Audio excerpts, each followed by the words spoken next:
Unbeknownst to most, there are actually many worlds far beyond the reach of the one that we call home, Earth. Each one of them contains their own stories, histories of tragic conflict, violence, war, famine, but also stories of love, joy, happiness, succeeding against all odds, stories of those who came from nothing to claim everything, stories of those who had everything and lost it. But today I'm going to tell you a story about a very specific place, far outside of the world that we all know. There lies a realm inhabited by marvelous things and terrifying things. This is the birthplace of many of the monsters that haunt our stories, that fill books of ancient lore, that stalk our nightmares. And yet, despite this, when one actually takes a close look, you might find more similarities than you might initially anticipate. This is the realm of monsters, the original home of werewolves, vampires, the undead, and countless other monstrous races. An intricate world filled with laws and orders, some vastly different from our own, and others still so familiar that we would hardly be able to distinguish them from our own. In this world, there are countless places that one can travel to. Places where the rules, law, and order change, often at times drastically, even unforgivingly. But I wish to call your focus upon a very specific place. A place in which lies a grand city, inhabited by beings that most of us would consider terrifying. A city known only as Matera, the Demon's Empire. In the center of this city, stretching out for nearly 100 miles in every direction, lies an immense castle, dwarfing over the city and surrounding areas, so tall that the shadow it casts can be felt by anyone who lives within the city of Matera.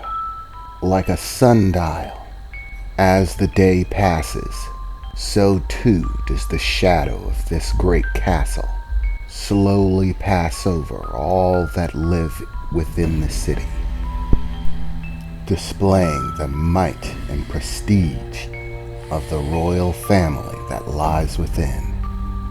The Falsier family has ruled over this realm for millennia, one of the most powerful bloodlines in the entire monster world. Their power beyond question, as is the nobility of their bloodline. But with great power and influence comes many enemies. Today is meant to be a joyous day. Today, the Queen gave birth to a young prince, a new future ruler of this great empire. The Queen Alcilia, a succubus, known to be, or perhaps said to be, one of the most beautiful women that one could ever see. It is said that her long, flowing, raven black hair glistens in the moonlight in such a way that no man could not be entranced by it. There, deep within the castle, safe behind the walls, past countless layers of solid black obsidian stone, her and her husband, Mesotora, a hell dragon, born of one of the oldest and most prestigious bloodlines within the realm, who rose through the ranks to claim power and respect throughout military forces and the respect of the people in general. It is said that to face him in combat is to face the embodiment of death and fear itself, a fool's errand that no wise man would ever take under hand. A man who has become a legend in his own lifetime, who rose to power and married the princess of the land, as one could expect the greatest warrior in centuries to do. There within that obsidian castle, in a small, quaint room, both of them stand joyfully, smiling into a small bassinet, a cradle containing a child, a little baby boy with silver hair and a tail, and piercing blue eyes, slit like a snake's, just like his mother, glowing ever so ominously a light blue, as he looks up at his mother, smiling gently down at him, gently caressing his head as he lays in his crib. A joyful moment filled with love, hope, and optimism for the future. Eventually, the small child falls soundly asleep, and the weary mother and father, queen of the land, leave the child with a maid, only for a short time, while they go and collect themselves and take a small rest before embarking on the perilous, joyful, and sometimes stressful journey of being parents. But as I said before, with great power, great influence, there also come many powerful enemies.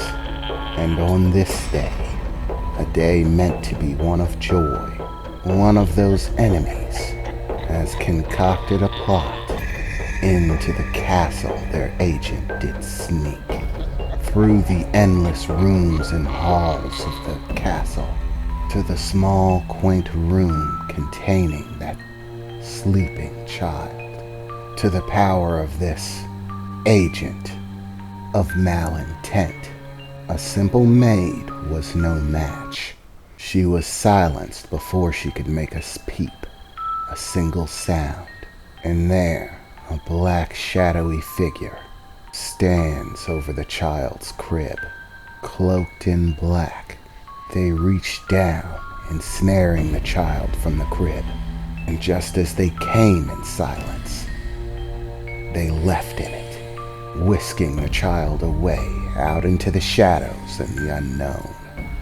No one within the city knows what became of that young boy, the child prince stolen from his crib.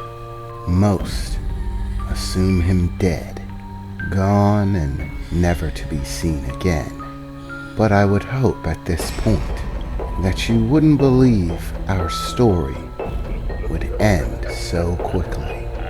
For this tale is unlike any other you have heard.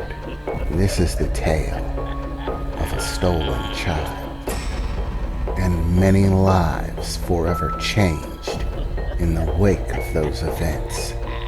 Story of events that shook the demon realm to its core. Story filled with happiness and sadness, of rage and anger, of loneliness and togetherness, and the vast chasm that lies in between, of a young prince and of an undying will, the will to survive, to move forward, and of a destiny reclaimed from darkness.